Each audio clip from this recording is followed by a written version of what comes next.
welcome to my video. What I'm doing here is a beginner's walkthrough guide to the game of R.E.P.O for brand new players to the game, maybe some intermediate players who are trying to get through the early levels, and if I'm lucky, maybe some ideas that are even useful to players on my skill level or even better. I'm by no means a pro or super great at the game, but I did make one of these walkthrough videos about a year ago when the game was newer and when I was brand new to doing YouTube stuff, but a lot of things have changed in the game, updates to the levels, to the monsters, to the items, all sorts of new stuff that wasn't there when I made the last guide. I'm going to put this out in videos broken down into 3 level segments, 5 in total, so the first 15 levels of the game.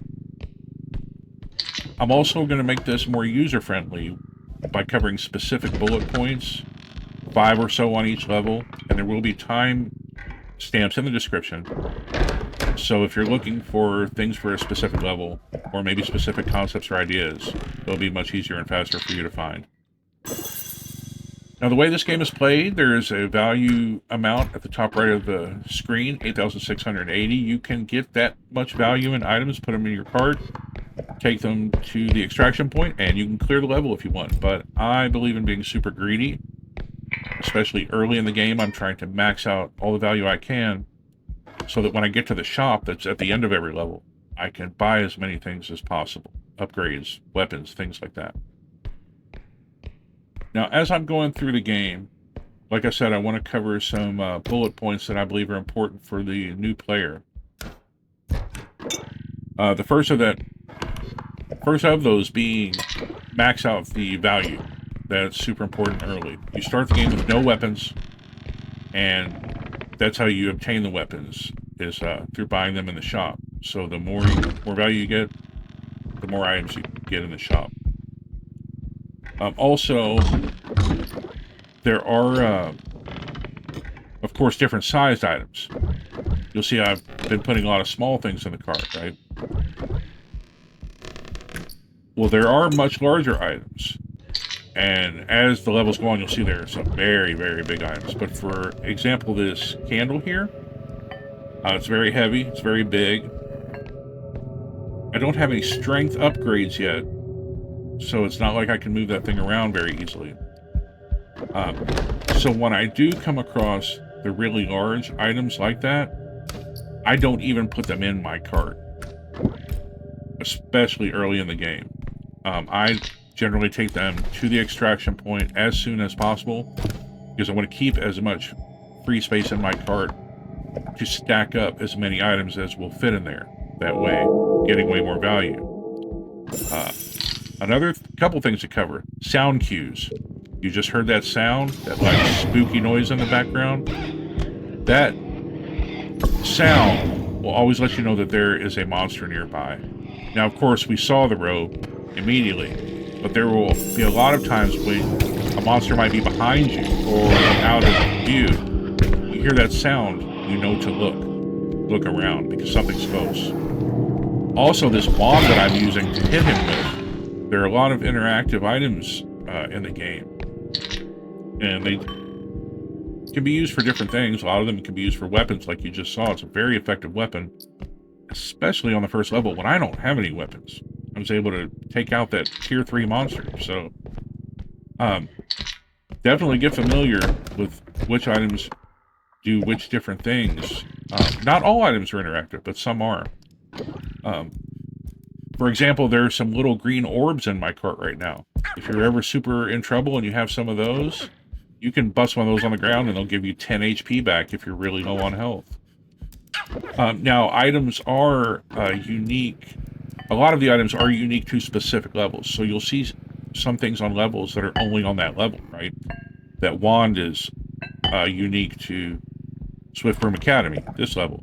Those healing potions are unique to this level, Swift Room Academy, and so on and so forth.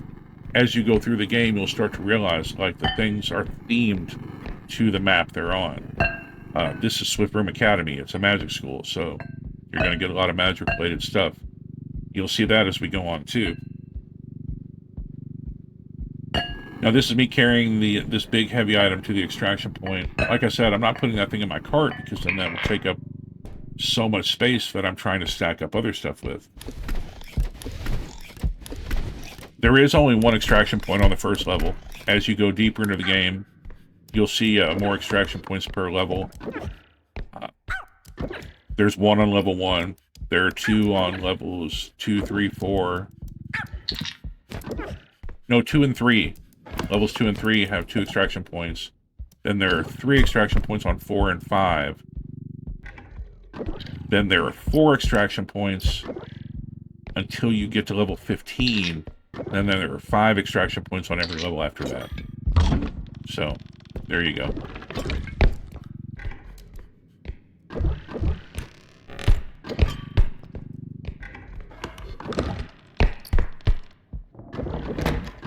I will take just 1 second to let you guys know if you find yourself enjoying or appreciating the stuff I'm doing in this video or in any of my many other shorts or other longer form videos.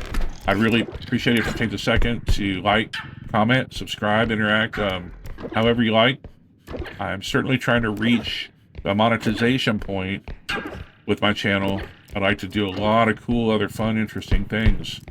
And that's about to get a lot harder for YouTube with the numbers that they're requiring to become monetized. So, really appreciate the help if you guys are interested in it. That's all I'm going to say about that. Now back to the map. You see me looking up at these bunk beds. Again, I'm moving pretty quickly just because I know these rooms so well. Awareness of the map, awareness of the level, awareness of the rooms. These are all things that are going to benefit you in the long run. But we're finished here. We've maxed out. We've gotten every item. We even eliminated a monster, so we get that orb, which gives us a lot more value. And we're finished with this level. Let's go to the shop.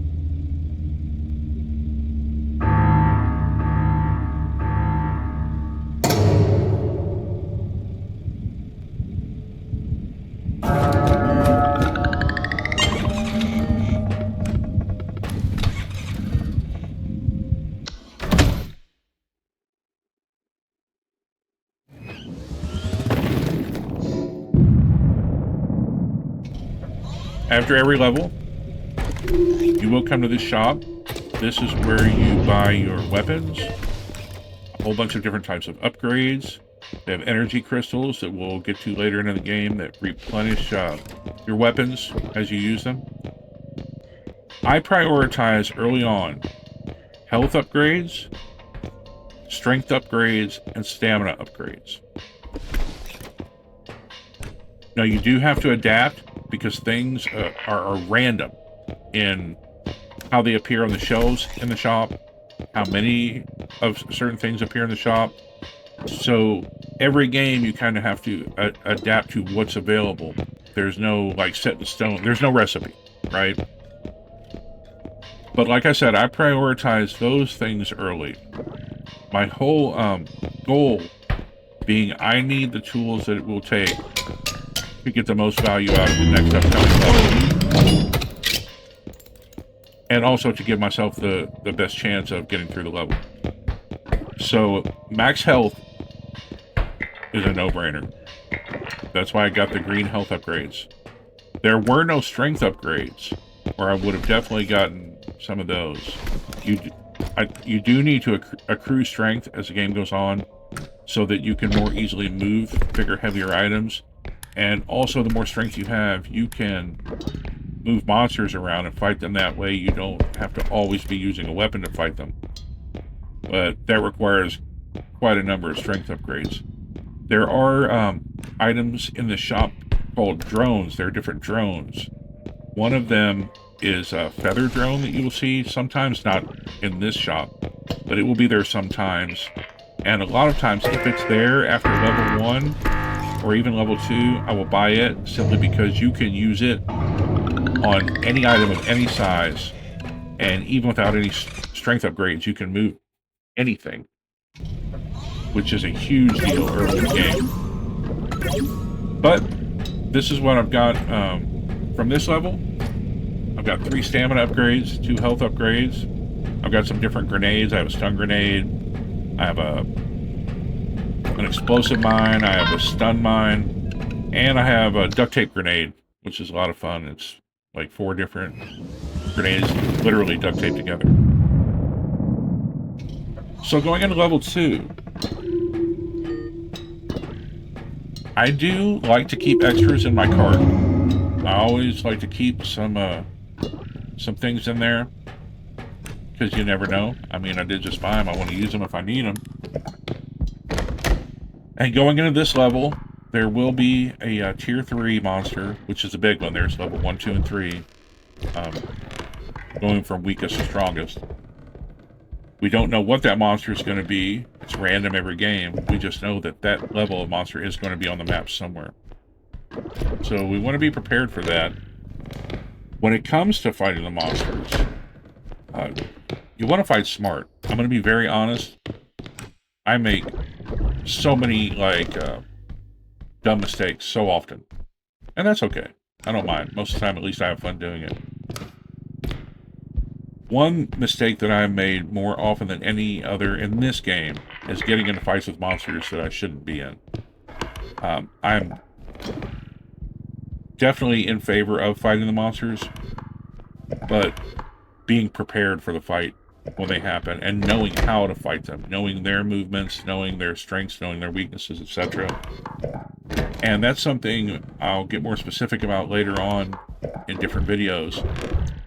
But when you fight smart, especially when it's early in the game and you don't have a lot of weapons or upgrades to draw from to help you in the fights.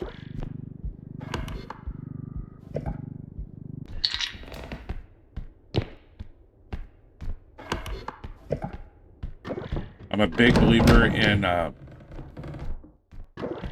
moving fast but not being in a hurry. You know, efficiency comes through smart movement. Being in a hurry in this game can get you in a lot of trouble.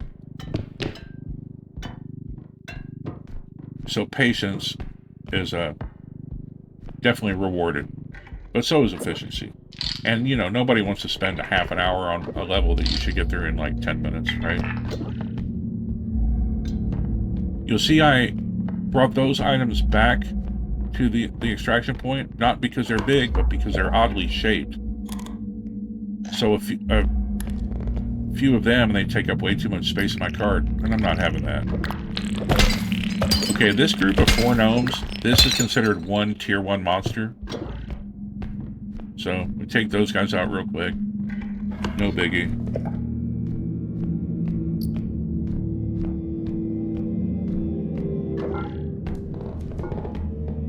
Again, I don't have any strength upgrades yet. So items that are big and fragile, like this vase, you definitely want to be careful with. It's not a problem if you take your time and move it around correctly. You see how I'm not really lifting it? I'm just like lightly dragging it.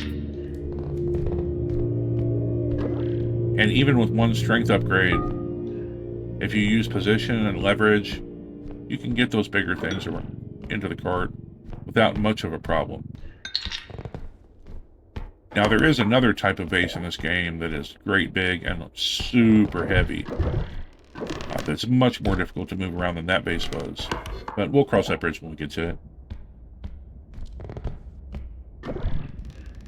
The first level that we started on, Swift Broom Academy, that's my favorite map in the game. I have a lot of fun on that map. For whatever reason, I just really enjoy it. This map, Headman Manor, probably my least favorite. Because there are a lot of tight, sharp corners and it's difficult to see what's around each corner. Don't hate it or anything. It's just not as fun for me as the first map was. But that layout definitely provides for its own type of gameplay and approach to it. Now this is the great big vase I was talking about. That is super heavy. And with no strength upgrades, you can get it into your cart, but it requires like knowing kind of how to do it. 1 eternity later. And I'm going to be very honest. I cut that out because I spent an embarrassing amount of time trying to put that thing in my cart. I'll get back to that in a minute. Okay, so this is our tier 3 monster for this level, Headman. You saw me drop that stun grenade on him? Now I have about 10 seconds where he is completely stun locked. That duct tape grenade is enough to take him all the way out. And there's his orb that is left over when you kill any monster. It's not going anywhere. I'm going to just leave it there. That edit just took out literally about 10 minutes of me trying to put this vase in my cart, which is completely embarrassing. So I'm slowly dragging it to the extraction point. These vases are usually worth like $10,000 to $12,000, so they're worth the trouble. I'm trying to max out the value. I did kind of ding it on the ground, and when you hit items and damage them, it does take value off for each time you hit them, and eventually the item will completely break and go away. You see, this is the orb from Headman. So we got 6,400 in value from taking him out. One thing to also note for the super beginner, once an item is in your cart, as long as it's in the cart, it cannot be damaged. And the same goes for the extraction point. Like, you can stack stuff, you can drop stuff into the cart or into the extraction point, and it won't take any damage. Oh, we've got a second great big vase.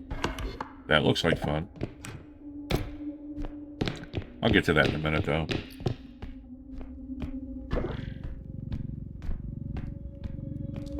Another good thing to know, in addition to the types of monsters and the amount of monsters that will be on your maps, is kind of how they spawn. Now, there is like a finite formula and number to like a system to know where they will spawn and when and how often. And there are creators out there who have made videos that get it really precise in detail. I feel like at one point I might have known some of that stuff, but I don't now. I just know that, for example, after having fought Headman and taken him out, he will respawn on the map again. After fighting and taking out those gnomes, they will respawn on the map again after, I don't know, 5-10 minutes, something like that. So that's something to be aware of as you go through the rest of the map, is that the enemies that you have already fought and taken out, they will respawn at some point.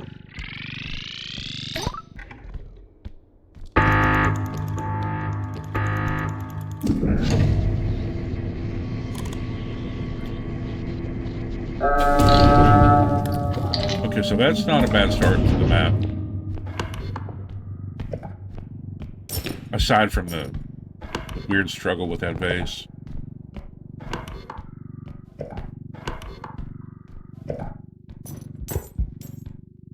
Again, when you look at the top right, the screen, you'll see 1/2, so that means I've completed one of the 2 extraction points that are on this map.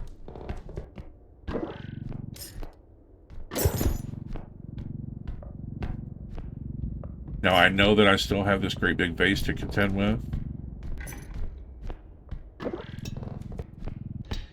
There is a specific technique to getting that great big vase in your cart that I completely forgot about with the first one. But A few moments later, you position it up against your cart with your cart so that it can't be pushed away. You right-click for rotate. It helps to have it wedged up against something like a wall, and then look straight up at the ceiling as you hold the rotate. And the leverage will do the work for you. Now you see I put these mines down on the ground in case Headman snuck up on me while I was wrestling with that vase.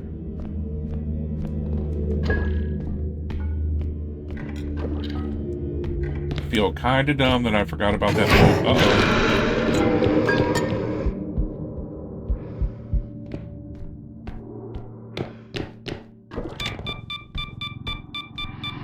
Now, this is an example of knowing how to fight your enemy, how they move, and how they react to different situations. Headman will chase you as long as he can see you. He will come in the direction of the last place he saw you. And enemies can hear you from a certain distance away. That's why sometimes you'll see me jump. Even when they can't see me, I will jump, so that they will hear me make the sound of jumping. But in this situation, he had already moved away. Now, when he saw me and got aggressive, he chased. I got out of his field of vision. And then after an amount of time, he stopped chasing and kind of went back to his random roaming around. So that's what he's doing now. But he's around here somewhere. So as we go through the rest of the map, we definitely want to stay aware. Because situations like this long corridor and stuff, those aren't the kind of places you want to get stuck in with these monsters early in the game. Now, what I'm about to do here, I don't necessarily encourage for a brand new player, but I'm super petty, and also I want as much value as I can for this level. So I'm going to go look for Headman and fight him. I want the value that he offers.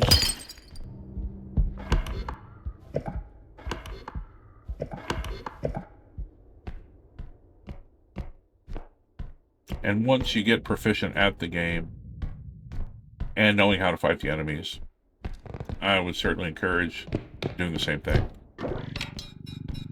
Now there he is. He didn't see me. I got in and out of his line of view, or his field of vision, very quickly. As you can see, he floats, so he doesn't always set off the mines, but I got something for that too with this grenade.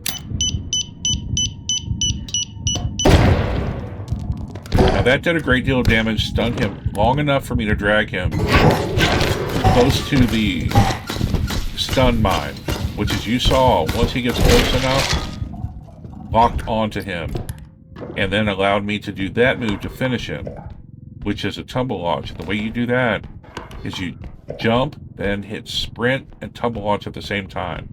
That's how I pulled off that finishing blow. When you do tumble launch at an enemy like that to do damage, you'll see it took some health off of my HP. It did 5 points of damage for the actual impact, and then another 3 points of damage came from the electric field that was on him that damaged me when I hit him. So, but totally worth it.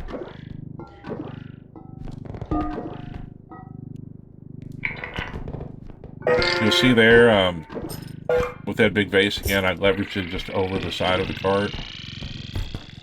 Now, as I go down this hallway, you'll see me do that quick move where I have the cart behind me, but I'm dragging it. This cart gliding maneuver is very, very, very useful to get through maps a lot faster. And not just at the end either, but at all different times. If you grab the handle and then whip yourself around to where the cart is behind you, it will propel you like 3 times faster than just walking with it. I'm not as good as some people are. There's some people that zoom around maps like stunt drivers might do that. But for straightaways and stuff, I can do it pretty well, and it's like super useful. Now, we've already cleared both extractions. All we have to do is get to the truck and start the engine. So I'm not interested in fighting Headman at all right now. I just want to stay out of harm's way long enough to get to the truck. When you do clear an extraction point, if you see on the map, every time I look at it now, there's a blinking line of dots. Like I said, after you clear any extraction point, wherever the next place you have to go is, whether it's another extraction or whether it's the end of the level and you have to go to the truck, that line of dots, it is the path to where you need to go. So if you ever need to know like what direction to go in, that's the reference point. You'll see me doing the cart glide back to the extraction truck here.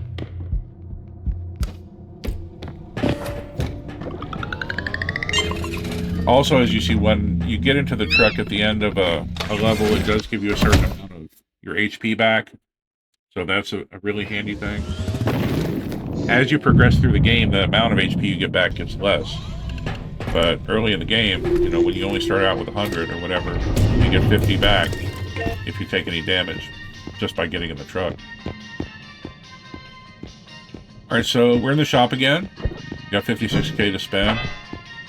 I am going to start trying to get some legitimate weapons along with my upgrades.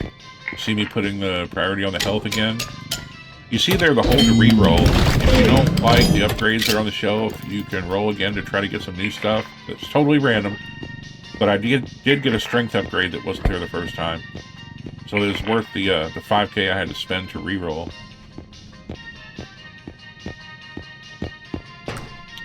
Trying to think what's really worth it. There are these rooms in each shop that have little kind of secret places you can go look in that have grenades, or even this duck box thing, duck bucket. In my old walkthrough that I did like a year ago, there was only one shop and like no different layouts. Now in the game there's like I think 5 different shop layouts with 5 different secret rooms. But in the old one there was just like one layout, one secret room. You got in there the same way every time. So as I go through these levels, you'll kind of see what I do in the shop. You'll also learn where those entrances are to those secret rooms. Because I really like to get those duct tape grenades. I think for 2k a piece, you can do a lot of damage with them if you know how to use them.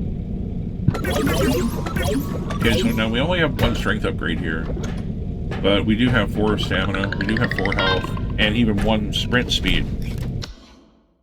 Which is a really good thing to have. I'll get more into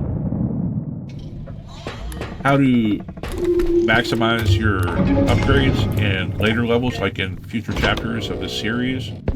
But for right now, I think the way I've explained it is to prioritize health, stamina, and strength. And so I think that's just a good, simple thing to stick with at the beginning. Now this great big, I'm not even sure what this thing it is, some sort of apparatus. Very heavy, very awkward, and I only have 1 strength upgrade. So I'm just taking my time. As you can see, this thing has like over 20k of value. So I don't want to damage it. With 1 strength upgrade, I can, like, obviously move it, but it's not very easy. So this is one of those situations where it definitely is beneficial to be patient. Take your time.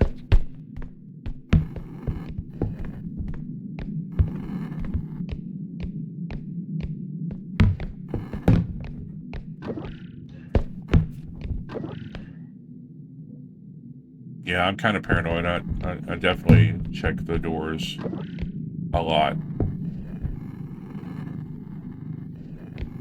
But that's a good thing. That's a good thing. And I mentioned sound cues that will notify you of certain things. I mentioned that on level 1. You don't get, like, all the time, 100% of the time, the same sound cue to let you know. So it's the kind of thing, like, you just have to be really aware of your environment, and when you do hear it, know what it means. And I'll talk more about that as we go through specific situations that have, like, specific sounds, because there are a bunch. Alright, now arranging your items for extraction, I think, is pretty important. Early on, it's not really a big deal, but as you get to later levels where the extraction values get higher and higher, you start seeing and accruing, like, a lot of big items that have a lot of value. So I believe it's super beneficial to bring those things to the extraction and prepare them to load into the extraction point in a way that you can do it very quickly and very effectively. Because you see that number, that 13,477. Once that number is met with items of value on the surface of that extraction point, you only have a few seconds to get everything else on there before that door slams shut. So arranging the items is really crucial. Now here we've got a monster called the Mentalist. If he gets near you, he will telekinetically pick you up in the air and slam you on the ground. and it will do 50 damage. So I would advise don't do that. This is the reason I got that frying pan. Is this monster the spewer? He's the tier 1 monster for this map.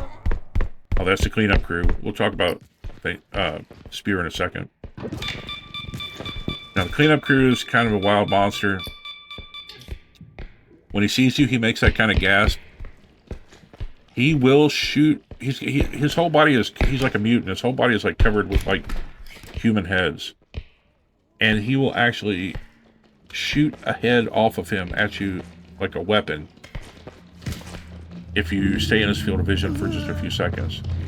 Now, he just casually walked all the way around that mine, but when he turned around, the mentalist set the mine off. Now, when I blew that thing up, as you can see, it stunned him long enough for me to finish him off with his frying pan.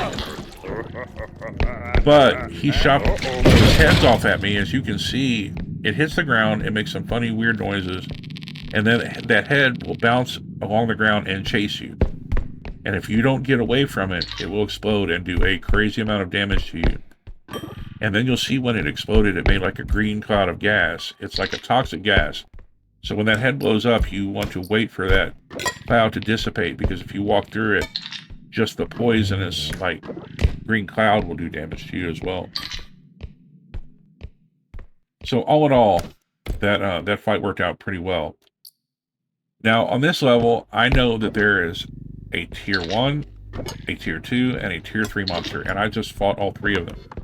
So I know that for at least the next 5 or 10 minutes, there will be no more monsters. Like, the map is wide open to me right now. That's just how it works on level 3. With that being said, I will quickly reiterate about fighting that spewer monster with the frying pan. Having the right tool for the job is very important. Now, I used that frying pan to finish off the cleanup crew, but that's only because that he has a lot of HP, right? And that explosive mine had already done a lot of damage to him. So I know that even though the frying pan only does, I think, 20 or 25 points of damage, that I only had to hit him 4 or 5 times and to finish him off. So that's why that worked out in my favor. Now, again, an important part of fighting him is knowing to get away, stay a safe distance away from him. And I found that the best way to preserve the orb that he drops is like you saw me do. As soon as that orb drops, I grab it and run somewhere safe. And also, protect your cart. I got pretty lucky in that situation because when I was in that fight, my cart was sitting right next to that ping pong table. And when the cleanup crew's head blew up, it didn't damage my cart, but it did like kind of the concussion, like push the cart away, like towards that door. But if your cart is left out in the open, and this goes for like any monster moving around the map, if your cart is like out in the middle of an aisle or in the middle of a room when monsters are around or when things are blowing up, it can really do a great deal of damage to the items that you have in your cart.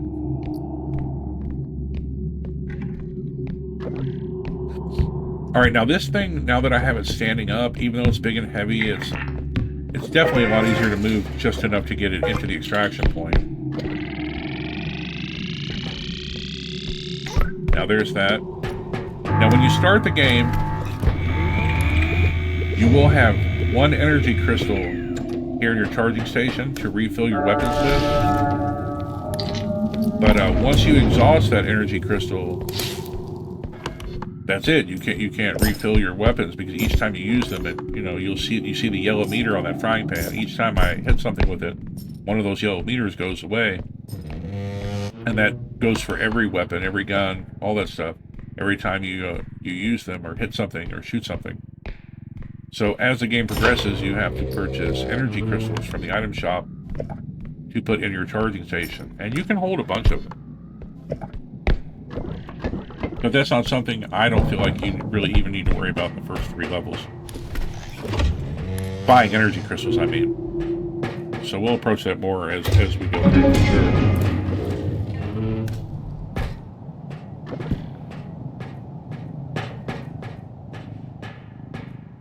And we're about finished here.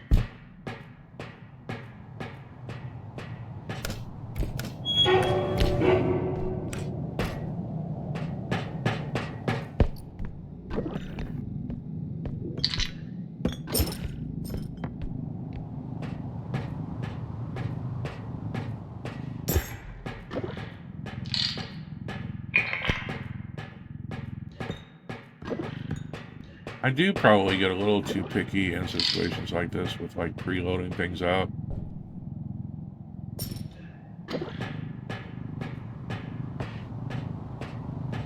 There's that cart gliding that got me through there. Oh, there is one thing that I didn't mention earlier.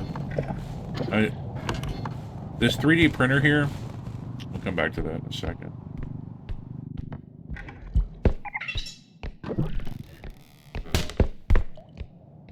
This green box. There will be boxes you'll see, like this small green one. There's a little bit bigger blue one. There's a great, well, a much bigger, like, tall rectangle box that is kind of like magenta colored, and then there's a really big gold one. And what those were are cosmetics. In a recent update, they added the ability to customize your R.E.P.O character through a whole bunch of different cosmetic attributes that you can use. And those boxes, those different colored boxes, are how you obtain the different attributes to customize your character. So this is the first one we've come across this game. And you put it in your cart, you take it to the extraction point, you cash it in just like you would any other item. And then when we get in the shop at the end of the level, I'll show you where you trade it in so that you get the customization attribute in exchange for it. And there will, as you go through the game, sometimes be multiple different cosmetics boxes on the menu of different sizes that are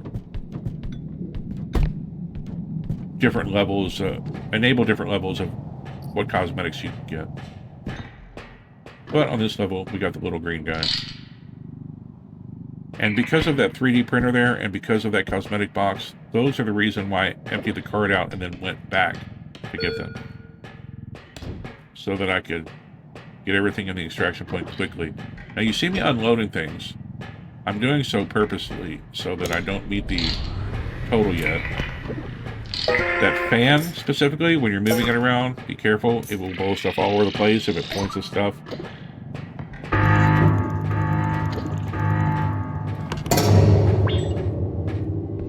Alright, so we cleared this level.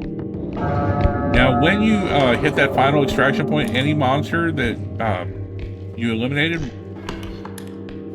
they will all respawn immediately in the extraction point and come out to meet you.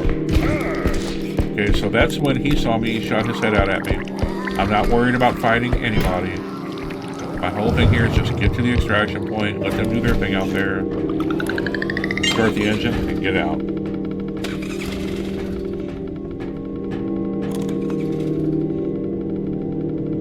Now you see when I start the engine, all those like emojis start popping up on the screen. Every once in a while, it will load up all those black question marks that you see going like row by row by row. It doesn't do that every time, but every so often it will do that. When you start seeing those black question marks, when it does that version of the screen, hide on the bench like I did, because in that situation, it takes longer for the truck to get up and go and get you into the shop than any other version. And in that time, the monsters can come to where you are and do you damage.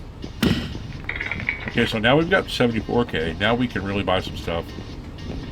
You saw me buy the ball bat. It does a lot of damage. Now I can fight some big monsters. And here's the feather drone I was talking about in the level 1. Now, even though I don't have strength upgrades to speak of, I can literally lift up and move anything around with that drone.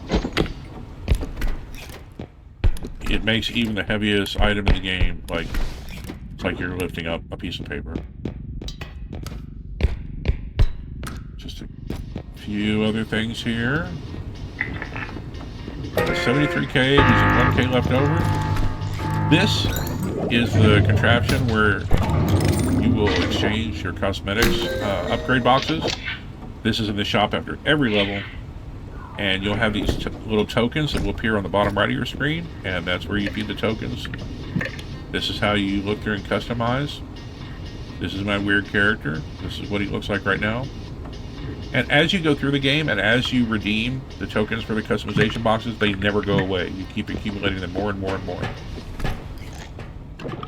We'll talk about this more as things go on. This is the end of my first video of level 1 through 3. We'll see you in the next one, guys. Thanks a lot.